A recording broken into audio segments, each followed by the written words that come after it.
Hey guys, just wanted to hop on here because I had a bit of a, um, I don't know if I'd call it like a breakthrough moment, but a realization. Um, I, if you guys have been following me for a while, you know that I've gone through, ups and downs, and the healing journey itself is not linear, and I've said it a million times, and it's not. And, I never know what's going to come up in my head, and what I'm going to want to share with you, or what emotional, mental state that I might be in when I do so. So, one of the things that I was thinking about is before I left California, how deep I was into the depression, and things just were falling apart around me, like just falling apart. And it got really bad, and it gets really difficult to get on here and be that vulnerable to really let you guys know how bad it got. Um, but it got really bad. Um, the isolation.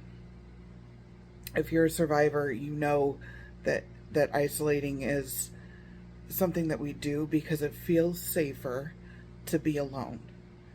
It feels safer. As much as you want to be a part of a tribe, as much as you want to be a part of people, it is safer because you know you're the only one that's not going to hurt you, you know? Um, so yeah, I went through the anxiety, the depression was really bad before I left, and it's been a month. And I look at sorry, I'm making ramen for lunch. I look at all that's happened over the last month. And again, I could not do any of what I'm doing if it weren't for my chosen family.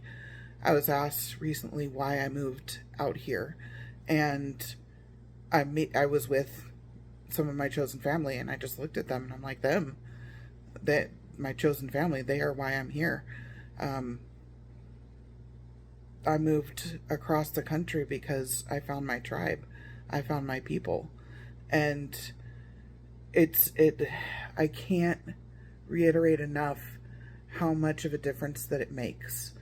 Like, I thought that I had found my tribe about 2 years ago, about maybe a year and a half ago, when I was a part of a narcissistic abuse support group, a very, very large one. And I've never really talked about what happened. Um,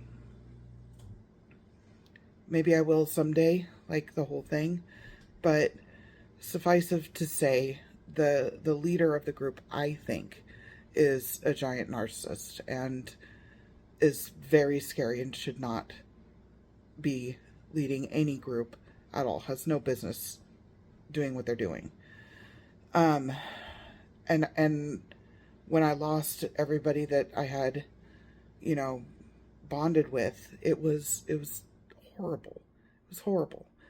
But slowly, people started to see, what I was talking about, and started to, and I went and made sure that I had, receipts, so to speak, um, over what had happened, and so I could, because I had this feeling, I had this unreal feeling um, that I would be smeared, and I was, but they didn't know that I had what I have showing, proving the things that I was saying versus what they were saying.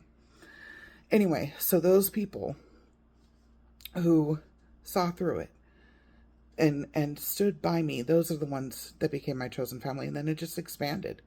It just expanded.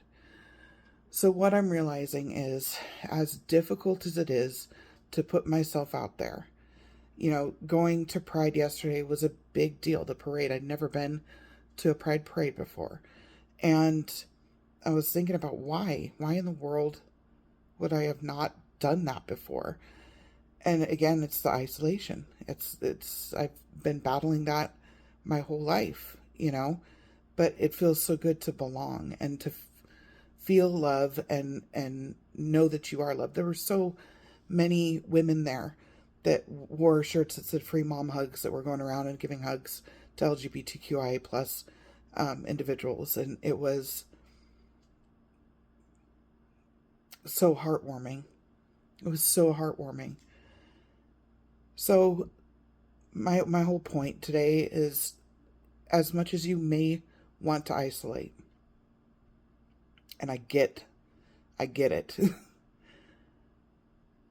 Once you get to the point where you're not, try to keep on that trajectory, because it'll start to pull you out of the bad places.